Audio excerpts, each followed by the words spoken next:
It's so stupid, it's positively brilliant. The Brilliant Boys Podcast.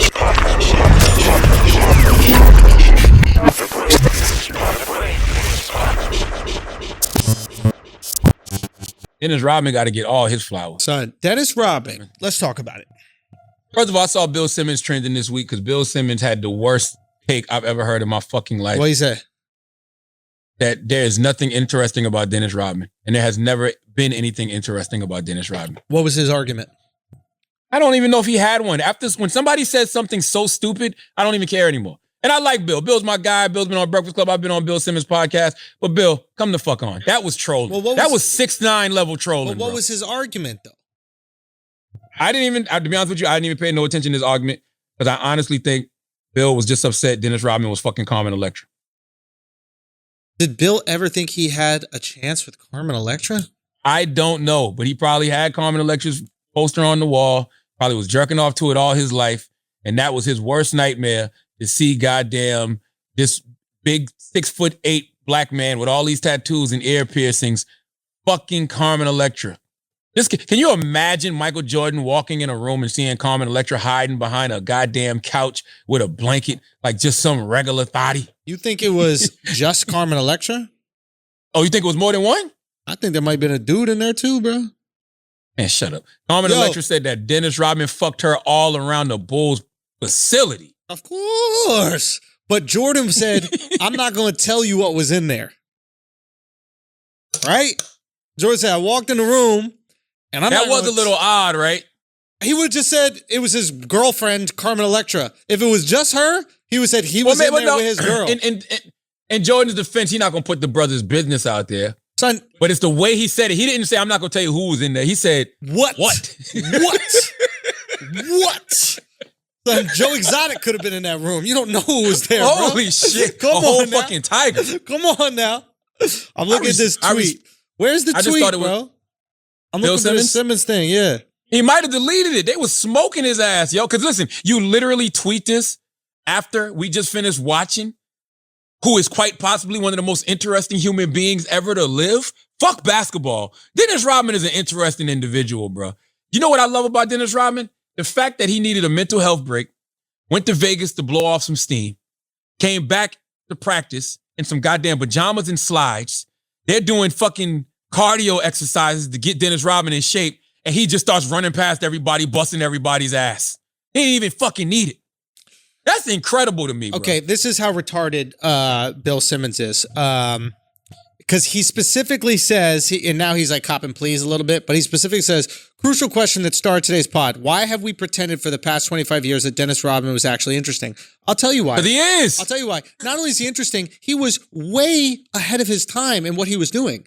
I mean, this is a black man in a masculine sport, dressing in drag, wearing makeup, having a bell and button ring. He is, at bare minimum, attacking racial stereotypes and gender stereotypes. It's not like gay shit was popping back then, right? It's not like trans shit was popping. Like, even right now, we're still coping with people doing this, and we're not comfortable with it. It's weird. It's a national discussion. This guy was doing it way back a long time ago. You can't even imagine. I'm trying to think of who is similar to Rodman in the league right now in terms of, like, how good they were. Nobody. But not even in terms of personality, just skill. Like, who's like a really, really good rebounder, defender? Let's say Draymond I don't know, Green. bro, because... Let's just say Draymond. I love Draymond. Yo, Draymond trash. But he's literally trash.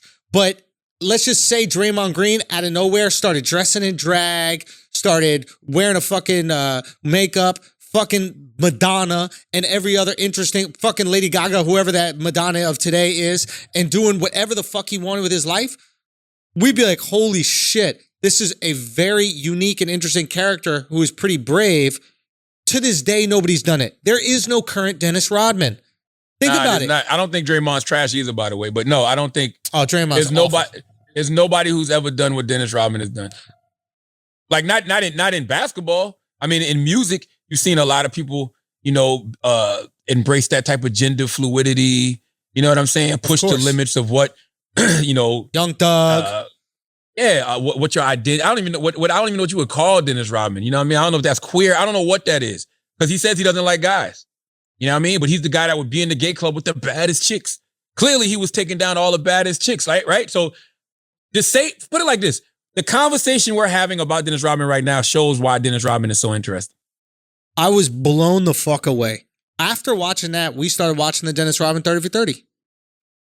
This guy. Oh, incredible. And you should read his book. His book is great too. I mean, unbelievable. A incredibly tragic life.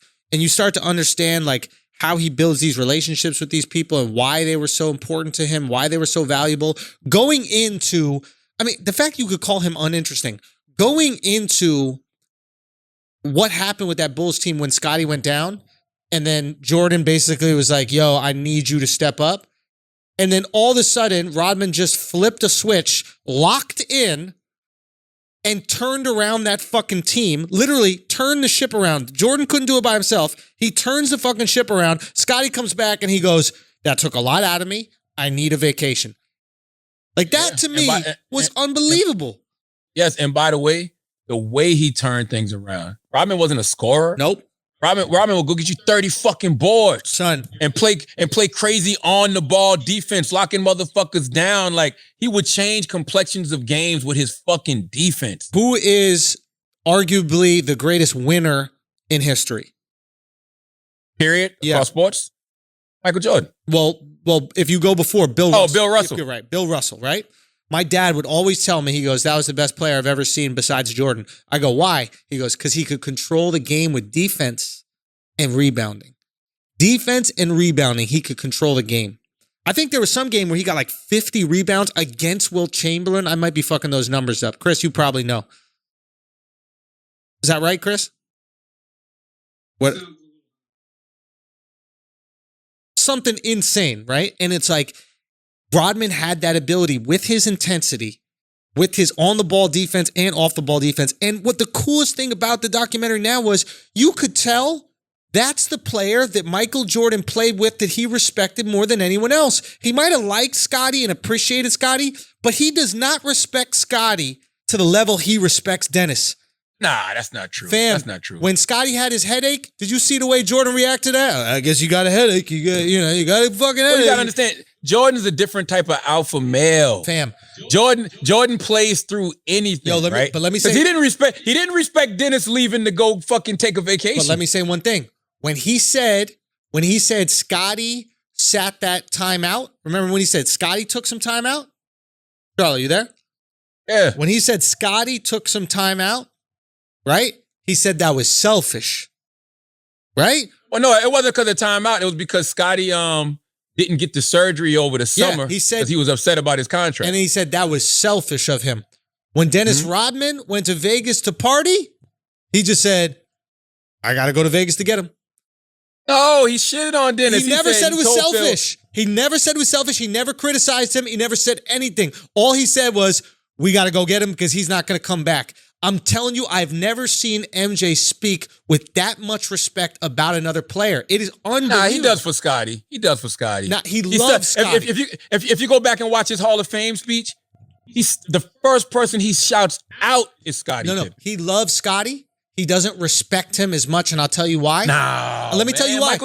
Michael said that you should never mention his name without mentioning Scottie. That's the ultimate respect. He knows he needs Scottie. But he even said this one, and I thought this was a shot. He goes, Scottie's the type of person that if he knows you're going to stand by him, then he'll fight back. So he just needed to know that I had his back in order for him to stand up for himself. Yeah. Scottie is Jordan's beta, and Jordan appreciated the fact that Scottie's willing to do that. What I think that Jordan loved about Dennis is that Jordan had never met another athlete in a competitive setting that was willing to empty the gas tank on the floor like him until he met Dennis Rodman. And he saw Dennis empty the gas tank like him. And I think when you see another person that's willing to go to zero, just like you can't help but have that respect. He knows Scottie's not willing to go to zero because Scottie wasn't even willing to play on a bummed ankle on their final season together. I think you make a good point, but I know for a fact he did say Dennis Rodman was the smartest player that he played with, which I thought was a great compliment. Smartest player. You never thought about Dennis being an intelligent player. You thought about him being a hustle guy. But he said his brain was crazy when he said he could listen to the way the ball bounces off the rim and this and that. Oh, that was insane.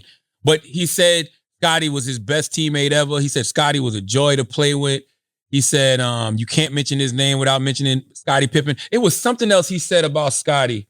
Oh, when Scotty had that hard foul, game 4 against the Pistons, Dennis Rodman hacked the fuck out of Scotty. He said what turned the tide for them and when he knew they had won the game was when Scotty didn't react.